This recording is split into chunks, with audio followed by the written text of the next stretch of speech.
Wolfie here, and if you saw my last video, you know Aspen's backstory now. So now I'm going to tell you Azrail's backstory and how he met Aspen and everything. So, of course, the land of non-peacefulness, the light shadow area, not light shadow, what am I talking about? Like what? The light wolf area, because if you have seen, if you're in my Discord and have read like the things to being a shadow wolf or like a colored shadow wolf or light wolf, you know, like there are the colored light wolves, and it is not peaceful at all. Like all the packs are in a war right now, and they're just like, oh my god, it's like freaking chaos. It's like World War III over there. And so it's been going on for a long freaking time.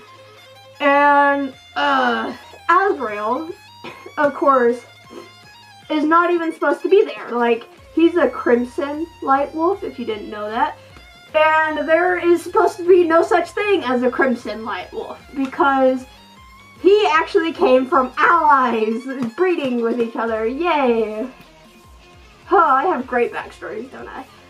So, of course, the purple light wolves and the red light wolves, of course, like, became allies. Nobody knew they did, but they did.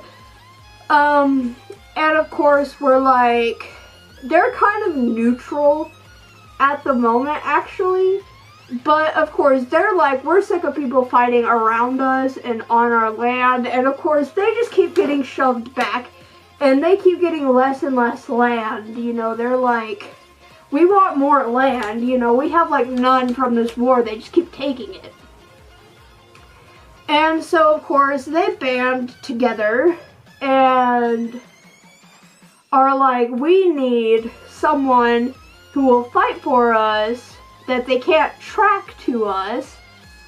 What are we gonna do? So, of course, they started breeding together, you know, mixing bloodlines, pretty much.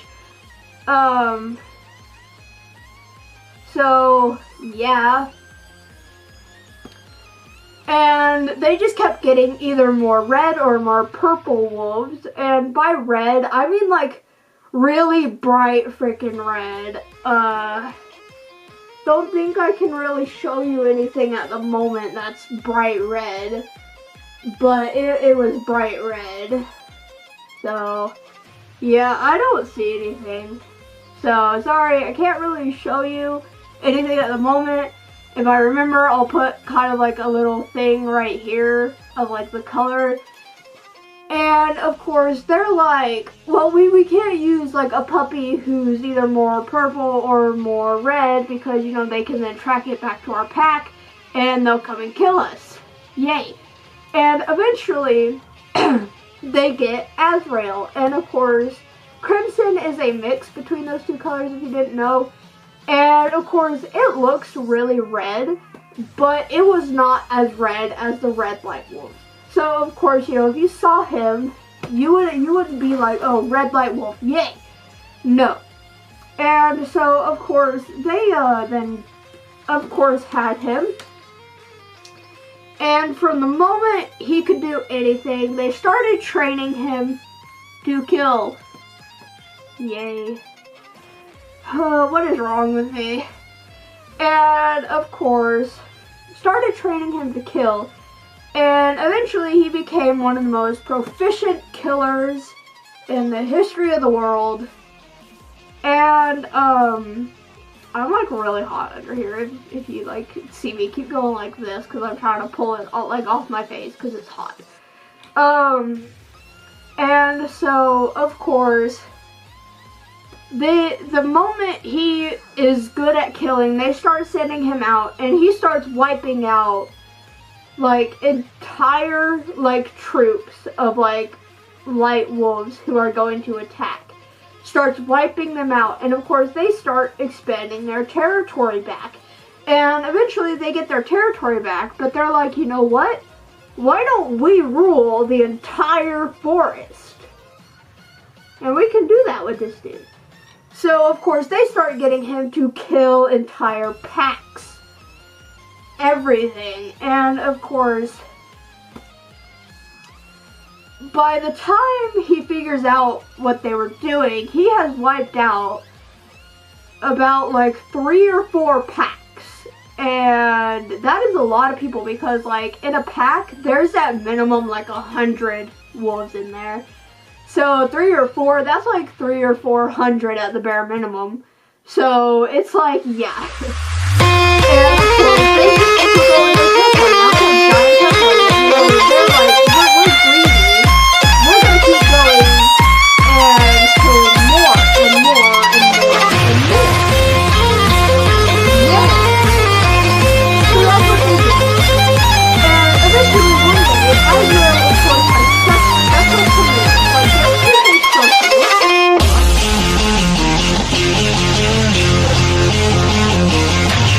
there is a circle for them. So, of course, he doesn't have to abide by the circle. And other rules, like the girls keep it in. So they can fly and everything. But they guys not too bad. They can just go on it and be like, what's up? So, of course, and then he thinks like everything he wants. Like, if he's like, I want, they're like, give me this. Because, of course, if they like defense at all, he can smack in his life. So they're like giving him everything he just wants, okay? And, that's what they do. And one day, he's actually going to talk to them about getting like something off. And he's like, you know, I've been killing people every day for like 13, 14, 15 years. And so, yeah, we're going to and of course, the really high pitch guy, so he oversees them on the hospital. And of course, he's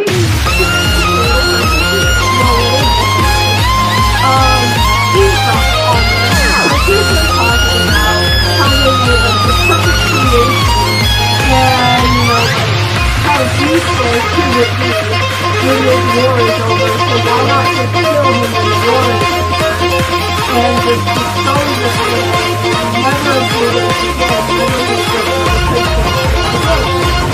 And of course, he's like, what? You think you will do this?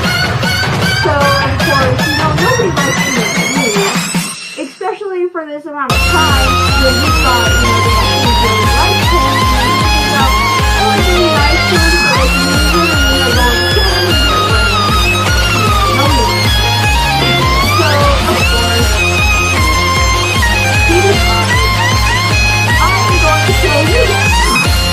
And I'm not going. So, of course, he puts his plan into action. And, of course, first, starts off kind of small, like, people on the outskirts of the territory he kills. And, of course, eventually, he moves his way in. And one night, he just kills all of them. And it's like, how does that feel?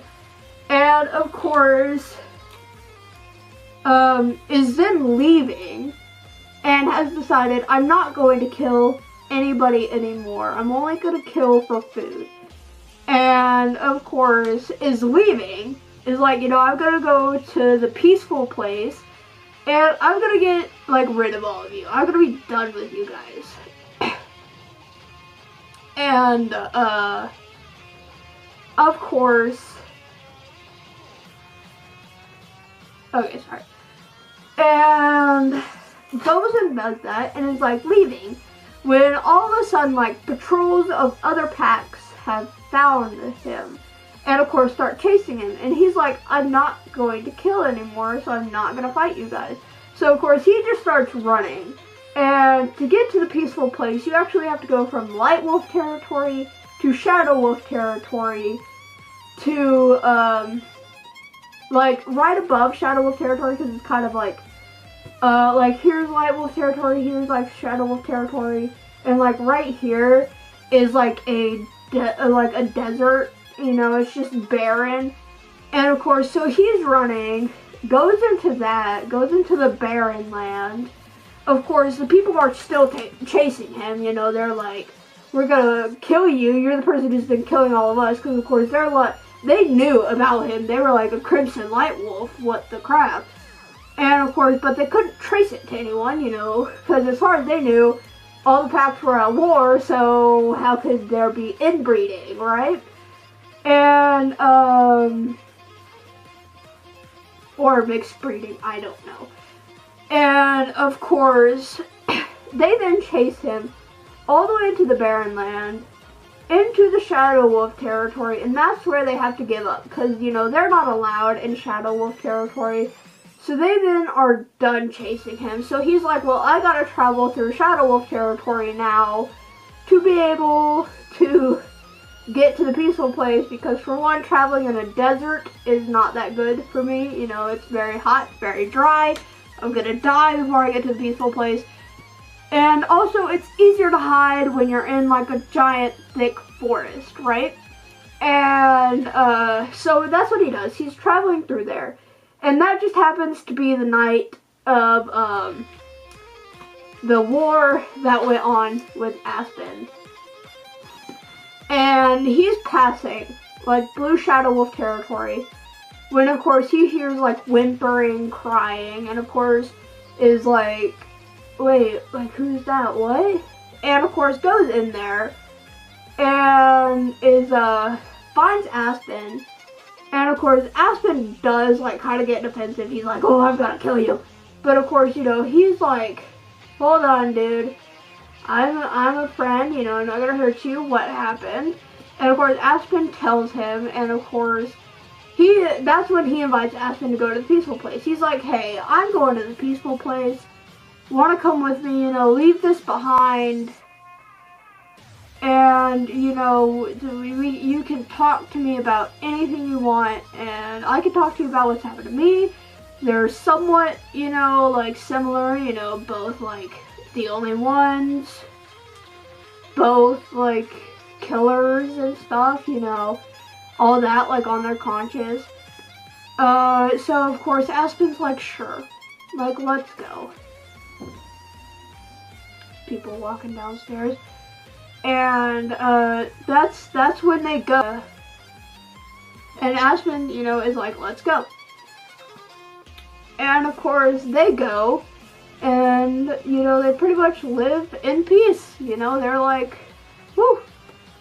So, there's those two backstories. I'm probably gonna post, like, 2 more tomorrow, but I'm, like, really hot right now, and my computer camera is about to die. So, I guess this is goodbye until tomorrow.